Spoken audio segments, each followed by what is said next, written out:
Hi hello ಎಲ್ಲರಿಗೂ ನಮಸ್ಕಾರ. Welcome back to my channel.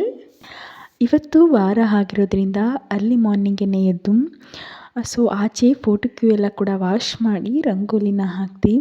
Simple ಆಗಿರೋ ರಂಗೋಲಿನ ಹಾಕಿದ್ದೀನಿ. ರಂಗೋಲಿ ಹೇಗೆ ಬಂದಿದೆ ಅಂತ ಹೇಳಿ ಕಮೆಂಟ್ ಬಾಕ್ಸಲ್ಲಿ ತಿಳಿಸಿ. ಇನ್ನೂ ಆಚೆ ರಂಗೋಲಿ ಎಲ್ಲ ಹಾಕಿ ತಿಂಡಿಗೆ ಪ್ರಿಪ್ರೇಷನ್ ಮಾಡೋಣ ಅಂತ ಹೇಳಿ ಬಂದೆ. ಇವತ್ತಿನ ತಿಂಡಿಗೆ ಹಿರಳಿಕಾಯಿನ ಯೂಸ್ ಮಾಡಿಕೊಂಡು ಒಂದು ಸೂಪರ್ ಟೇಸ್ಟಿಯಾದ ರೆಸಿಪಿ ಮಾಡೋಣ ಬನ್ನಿ. ಈ ರೆಸಿಪಿ ಮಾಡೋದಕ್ಕೆ 1 ಗೆಡ್ಡೆ ಬೆಳ್ಳುಳ್ಳಿ, 1 ಇಂಚು ಶುಂಠಿನ ಕುಟ್ಟಿ ಪುಡಿ ಮಾಡಿ ಒಂದು ಬೌಲ್ಗೆ ಹಾಕ್ಕೊಂಡಿದ್ದೀನಿ. ಒಂದು ಮಿಕ್ಸರ್ ಜಾರ್ ತಗೊಂಡು ಆ ಮಿಕ್ಸಿಗೆ ತುರಿದಿರುವಂತಹ ಕಾಯಿ ತುರಿ ಮತ್ತು ಕಟ್ ಮಾಡಿರುವಂಥ ಸ್ವಲ್ಪ ಈರುಳ್ಳಿ, ಸ್ವಲ್ಪ ಕೊತ್ತಂಬರಿ ಸೊಪ್ಪು, ಸ್ವಲ್ಪ ಪುದೀನ ಸೊಪ್ಪು, ಜೊತೆಗೆ ಖಾರಕ್ಕೆ ಎಷ್ಟು ಬೇಕೋ ಅಷ್ಟು ಮೆಣಸಿನ್ಕಾಯಿಗಳನ್ನು ಹಾಕಿ ರುಬ್ಕೊಂಬರೋಣ. ಸ್ವಲ್ಪ ನೀರು ಹಾಕ್ಕೊಂಡು ರುಬ್ಕೊಂಡು ಬಂದರೆ ಮಸಾಲ ರೆಡಿ ಆಗುತ್ತೆ. ಏನು ರೆಸಿಪಿ ಅಂತ ಯೋಚನೆ ಮಾಡ್ತಾಯಿದ್ದೀರಾ? ಹಿರಳಿಕಾಯಿನ ಯೂಸ್ ಮಾಡಿಕೊಂಡು ಒಂದು ಸೂಪರ್ ಟೇಸ್ಟಿಯಾದ ಮಸಾಲ ಚಿತ್ರಾನ್ನ ಮಾಡೋಣ ಬನ್ನಿ. ಈ ಮಸಾಲ ಚಿತ್ರಾನ್ನ ಮಾಡೋದಕ್ಕೆ ಒಂದು ಬಾಣಲಿನ ಒಲೆ ಮೇಲಿಟ್ಟು ಎಣ್ಣೆ ಹಾಕಿ ಎಣ್ಣೆ ಬಿಸಿ ಆದಮೇಲೆ 1 ಸ್ಪೂನ್ ಉದ್ದಿನಬೇಳೆನ ಫ್ರೈ ಮಾಡಿಕೊಂಡು ಒಂದು ಪ್ಲೇಟ್ಗೆ ಹಾಕಿ ಎತ್ತಿಟ್ಕೊಳ್ಳೋಣ. ಉದ್ದಿನಬೇಳೆನ ಫ್ರೈ ಮಾಡಿದ್ಮೇಲೆ 2 ಸ್ಪೂನ್ ಕಡಲೆಬೇಳೆನ ಹಾಕ್ಕೊಂಡು ಕಡಲೆಬೇಳೆನೂ ಕೂಡ ನೊರೆ ಎಲ್ಲ ಹೋಗೋವರೆಗೂ ಫ್ರೈ ಮಾಡಿಕೊಂಡು ಸ್ವಲ್ಪ ಬ್ರೌನ್ ಕಲರ್ ಬರೋ ಗಂಟ ಫ್ರೈ ಮಾಡಿ ಒಂದು ಪ್ಲೇಟ್ಗೆ ಹಾಕಿ ಎತ್ತಿಟ್ಕೊಳ್ಳೋಣ. ಒಳಗಡೆ ಯಾಕೆ ಆಗ್ತಾಯಿಲ್ಲ ಅಂತ ಹೇಳಿದ್ರಿ, ಆ ಒಂದು ಕ್ರಿಸ್ಪಿನೆಸ್ ಎಲ್ಲ ಹೊರಟೋಗ್ಬಿಡುತ್ತೆ, ತಿನ್ನೋವಾಗ ಬಾಯಿಗೆ ಸಿಗೋದಿಲ್ಲ ಅಂತ ಹೇಳಿ ಇವಾಗಲೇ ಪ್ಲೇಟಿಗೆ ಹಾಕಿ ಎತ್ತಿಟ್ಕೊಳ್ತಿದ್ದೀನಿ. ಲಾಸ್ಟಲ್ಲಿ ಮಿಕ್ಸ್ ಮಾಡೋದ್ರಿಂದ ತುಂಬಾ ಟೇಸ್ಟ್ ಅನ್ನಿಸ್ತಿರುತ್ತೆ. ಈ ಕಡಲೆಬೇಳೆ ಎಲ್ಲ ಫ್ರೈ ಮಾಡಿ ಎತ್ತಿಟ್ಕೊಂಡಾದ್ಮೇಲೆ ಒಂದು ಹಿಡಿಯಷ್ಟು ಕಡಲೆ ಬೀಜನ ಹಾಕ್ಕೊಂಡು ಅದನ್ನು ಕೂಡ ಫ್ರೈ ಮಾಡ್ಕೊಳ್ಳೋಣ. ಕಡಲೆ ಬೀಜ ಎಲ್ಲ ಸಿಪ್ಪೆ ಹೊಡೆದು ತುಂಬ ಕಲರ್ ಸ್ವಲ್ಪ ಚೇಂಜ್ ಆಗೋವರೆಗೂ ಫ್ರೈ ಮಾಡಿಕೊಂಡು ಅದನ್ನು ಕೂಡ ಒಂದು ಪ್ಲೇಟಿಗೆ ಹಾಕಿ ಎತ್ತಿಟ್ಕೊಳ್ಳೋಣ. ಎತ್ತಿಟ್ಕೊಂಡಾದ್ಮೇಲೆ ಏನು ಎಣ್ಣೆ ಉಳಿದಿರುತ್ತಲ್ಲ ಅದೇ ಎಣ್ಣೆಗೆ ಸ್ವಲ್ಪನ ಸಾಸಿವೆನ ಹಾಕಿ ಸಾಸಿವೆ ಚಿಟಪಟ ಆದಮೇಲೆ ಸಣ್ಣದಾಗಿ ಹಚ್ಚಿಟ್ಟಿರುವಂತಹ ಈರುಳ್ಳಿ, ಒಂದು ಬ್ಯಾಡಗಿ ಮೆಣಸಿನ್ಕಾಯಿನ ಹಾಕ್ಕೊಂಡು 1 ಕಡ್ಡಿ ಕರಿಬೇವನ್ನು ಹಾಕ್ಕೊಂಡು ಎಲ್ಲನೂ ಕೂಡ ಫ್ರೈ ಮಾಡ್ಕೊಳ್ಳೋಣ. ಸ್ವಲ್ಪ ಕಲರ್ ಚೇಂಜ್ ಆಗೋವರೆಗೂ ಈರುಳ್ಳಿ ಕಲರ್ ಚೇಂಜ್ ಆಗೋವರೆಗೂ ಫ್ರೈ ಮಾಡಿಕೊಂಡು ಈರುಳ್ಳಿ ಎಲ್ಲ ಸ್ವಲ್ಪ ಕಲರ್ ಚೇಂಜ್ ಆದಮೇಲೆ ಅದಕ್ಕೆ ನಾವು ಆಲ್ರೆಡಿ ರುಬ್ಬಿರುವಂತಹ ಮಸಾಲಾನ ಹಾಕ್ಕೊಂಡು ಅದಕ್ಕೆ ಸ್ವಲ್ಪ ರುಚಿಗೆ ತಕ್ಕಷ್ಟು ಉಪ್ಪು ಹಾಕಿ ಸ್ವಲ್ಪ ಅರಿಶಿನ ಪುಡಿನ ಹಾಕಿ ಬಾಡಿಸ್ಕೊಳ್ಳೋಣ. ಎಲ್ಲನೂ ಕೂಡ ಆ ಒಂದು ಹಸಿ ವಾಸನೆ ಏನಿತ್ತಲ್ಲ, ಕಾಯಿ ಆಗಿರ್ಬೋದು, ಶುಂಠಿ, ಬೆಳ್ಳುಳ್ಳಿ, ಆ ಹಸಿ ವಾಸನೆ ಕೂಡ ಎಲ್ಲ ಹೋಗಬೇಕು. ಕೊತ್ತಂಬರಿ ಸೊಪ್ಪು, ಪುದೀನ ಸೊಪ್ಪುದೆಲ್ಲ ಆ ಫ್ಲೇವರ್ ಅಥವಾ ಒಂದು ಹಸಿ ಸ್ಮೆಲ್ ಇರುತ್ತಲ್ಲ, ಆ ಒಂದು ಹಸಿ ಸ್ಮೆಲ್ಲೆಲ್ಲ ಕೂಡ ಹೋಗೋವರೆಗೂ ಚೆನ್ನಾಗಿ ಸ್ವಲ್ಪ ಫ್ರೈ ಮಾಡ್ಕೊಳ್ಳೋಣ.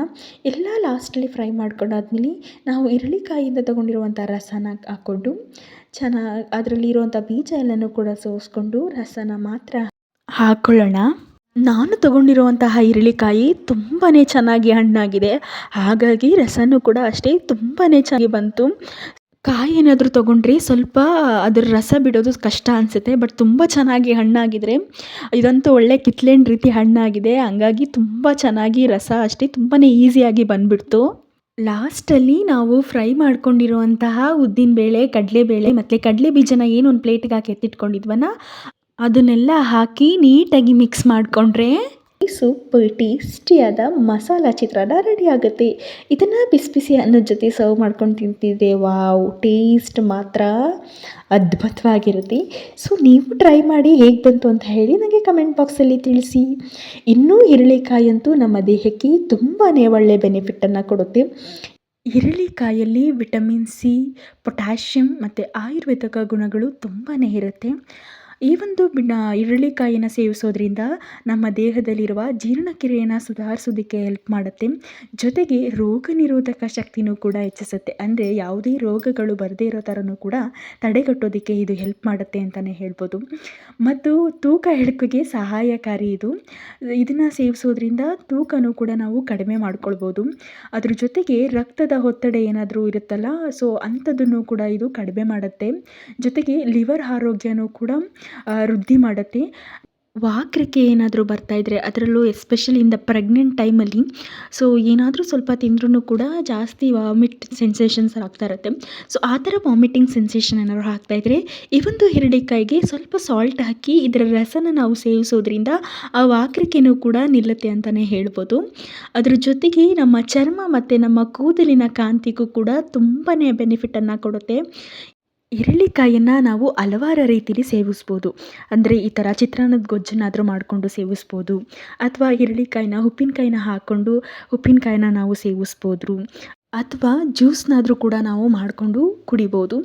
ಅಂದರೆ ಯಾವುದಾದ್ರೂ ರೂಪದಲ್ಲಿ ನಾವು ಹಿರಳಿಕಾಯಿನ ಸೇವನೆ ಮಾಡೋದ್ರಿಂದ ಇಷ್ಟೆಲ್ಲ ಆರೋಗ್ಯ ಲಾಭಗಳನ್ನು ನಾವು ಪಡ್ಕೊಳ್ಬೋದು. ತಿಂಡಿ ಎಲ್ಲ ಮುಗಿಸಿ ನನ್ನ ಮಗಳಿಗೆ ಸ್ನಾನ ಎಲ್ಲ ಮಾಡಿಸಿ ಅವಳನ್ನು ಆಟ ಆಡೋಕ್ಕೆ ಅಂತ ಬಿಟ್ಟು ನಾನು ಕೂಡ ಸ್ನಾನ ಮಾಡ್ಕೊಂಡು ಬಂದು ದೇವರಿಗೆ ದೀಪ ಹಾಸೋದಕ್ಕೆ ಎಲ್ಲನೂ ಕೂಡ ರೆಡಿ ಮಾಡ್ಕೊಳ್ತಾ ಇದ್ದೀನಿ. ದೇವ್ರ ದೀಪ ಹಾಸೋದಕ್ಕೆ ಹೂಗಳನ್ನೆಲ್ಲ ನಮ್ಮ ಹಿತ್ಲಲ್ಲಿ ಹೋಗಿ ಕಿತ್ಕೊಂಡು ಬಂದು ನೋಡಿ ಎಷ್ಟು ವೆರೈಟಿಯಲ್ಲಿ ದಾಸವಾಳ ಆಗಿರ್ಬೋದು, ಮತ್ತು ಚೆಂಡು ಹೂವು ಆಗಿರ್ಬೋದು, ಗುಲಾಬಿ ಹೂವು ಆಗಿರ್ಬೋದು ಎಲ್ಲ ಕೂಡ ಸಿಕ್ಕಿದೆ ಇವತ್ತು ನಮ್ಮ ಗಿಡದಲ್ಲಿ. ನೋಡಿ ಇದು ಎಷ್ಟು ಚೆನ್ನಾಗಿದೆ. ಇದು ದಾಸವಾಳ ಅಂದರೆ ತುಂಬ ಸುತ್ತು ದಾಸವಾಳ ಇರುತ್ತೆ ಇದರಲ್ಲಿ. ಇನ್ನೊಂದು ಒಂದು ಸುತ್ತಿನ ದಾಸವಾಳನೂ ಕೂಡ ಬರುತ್ತೆ. ಸೊ ಇದು ತುಂಬ ಸುತ್ತಿರುವಂತಹ ದಾಸವಾಳ. ಇದನ್ನು ನಮ್ಮ ಅಜ್ಜಿ ಕಾಲದಿಂದನೂ ಕೂಡ ಈ ದಾಸವಾಳದ ಗಿಡ ನಮ್ಮ ಹಳ್ಳಿಗಳಲ್ಲಿ ತುಂಬಾ ನೋಡೋದಕ್ಕೆ ಸಿಗುತ್ತೆ. ಅದ್ರ ಜೊತೆಗೆ ಈ ಥರ ಚೆಂಡು ಹೂವು ಆಗಿರ್ಬೋದು, ಅದ್ರ ಜೊತೆಗೆ ಈ ಥರ ಈಗ ಈ ಒಂದು ಕೆಂಪು ದಾಸವಾಳ ಇದೆಯಲ್ಲ, ಇದು ಒಂಥರ ಚಿಕ್ಕ ದಾಸವಾಳ ತುಂಬಾ ಚೆನ್ನಾಗಿದೆ. ಇಷ್ಟೆಲ್ಲ ಹೂಗಳಂತೂ ನಮಗೆ ಆರಾಮಾಗಿ ನಮ್ಮ ದೇವರ ಪೂಜೆ ಮಾಡೋದಕ್ಕಂತೂ ಖಂಡಿತವಾಗ್ಲೂ ಆಗುತ್ತೆ.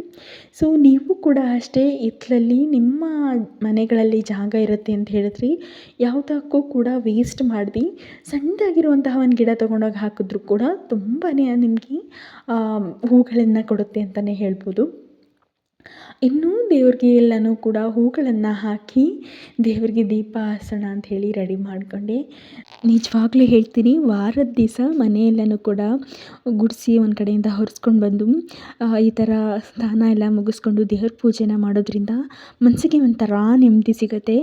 ಏನು ಮನಸ್ಸಿಗೆ ಒಂಥರ ಖುಷಿನೂ ಕೂಡ ಸಿಗುತ್ತೆ, ಆನಂದನೂ ಕೂಡ ಆಗುತ್ತೆ, ಒಂಥರ ತೃಪ್ತಿ ಅನ್ನೋ ಭಾವನೆಯೂ ಆಗುತ್ತೆ. ನಮಗೆ ಮನಸ್ಸಿಗೆ ಎಷ್ಟು ಖುಷಿ ಆಗುತ್ತೋ ಅಷ್ಟೇ ಖುಷಿಯನ್ನು ಒಂದು ಭಗವಂತನ ಮೇಲೆ ನಾವು ನಂಬಿಕೆ ಇಟ್ಟು ನಮ್ಮ ಮನಸ್ಸಲ್ಲಿ ಇರೋದನ್ನು ಕೇಳಿಕೊಂಡ್ರೆ ಖಂಡಿತವಾಗ್ಲೂ ಭಗವಂತ ನೆರವೇರಿಸ್ತಾನೆ ಅನ್ನೋದು ನನ್ನ ನಂಬಿಕೆ. ತುಂಬ ಗಿಡಗಳನ್ನು ನಾವು ಮನೆ ಮುಂದೆನೂ ಕೂಡ ಹಾಕಿದ್ದೀವಿ, ಸ್ವಲ್ಪ ಮನೆ ಹಿಂದೆನೂ ಕೂಡ ಗಿಡಗಳನ್ನು ಹಾಕಿದ್ದೀವಿ. ಅದರಲ್ಲೂ ಈ ಸಣ್ಣದ ಕೆಂಪು ದಾಸವಾಳದ ಹೂವು ಇದೆಯಲ್ಲ, ಈ ಹೂವನ್ನು ನಾನು ಗಿಡಗಳನ್ನು ಎಲ್ಲ ಹಾಕಿದ್ದೀವಿ ಅಂತ ನಾನು ನಿಮ್ಮ ಹತ್ರ ಶೇರ್ ಮಾಡ್ತೀನಿ ಬನ್ನಿ.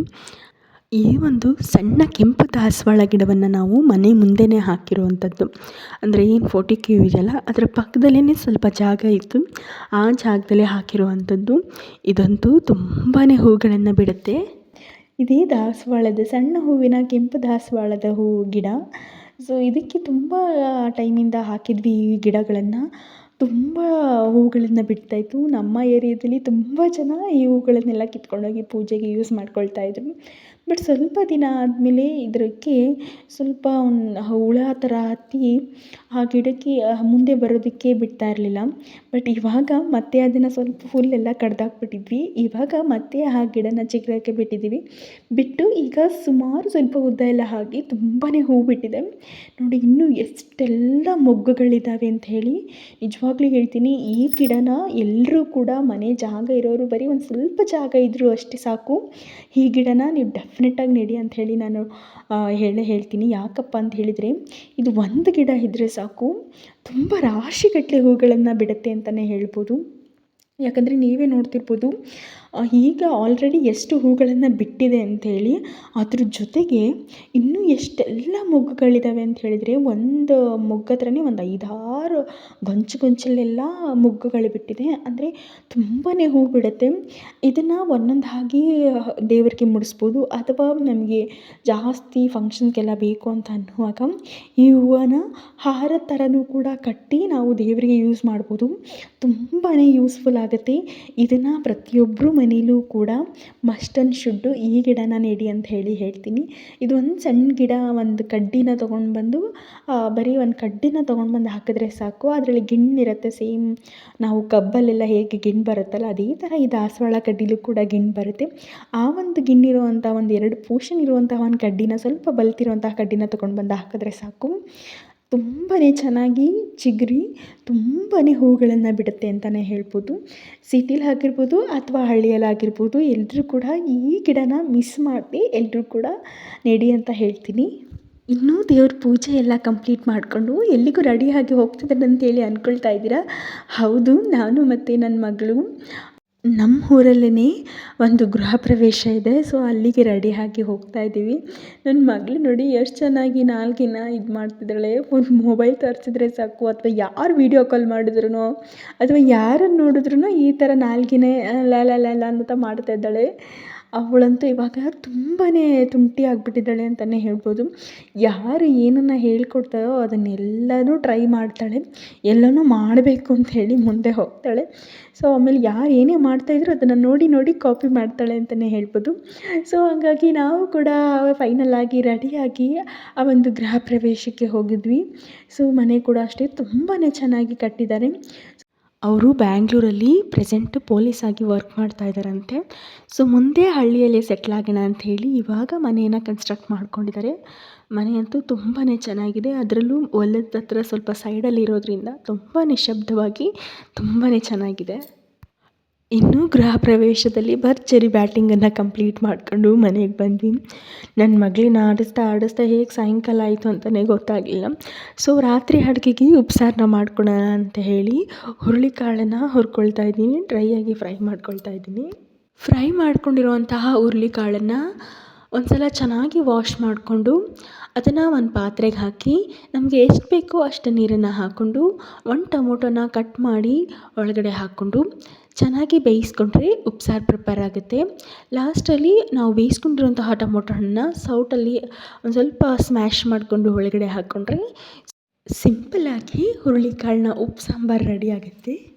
ಎಲ್ಲರೂ ಕೂಡ ಒಟ್ಟಿಗೆ ಕೂತು ಊಟನ ಕಂಪ್ಲೀಟ್ ಮಾಡ್ಕೊಂಡ್ವಿ.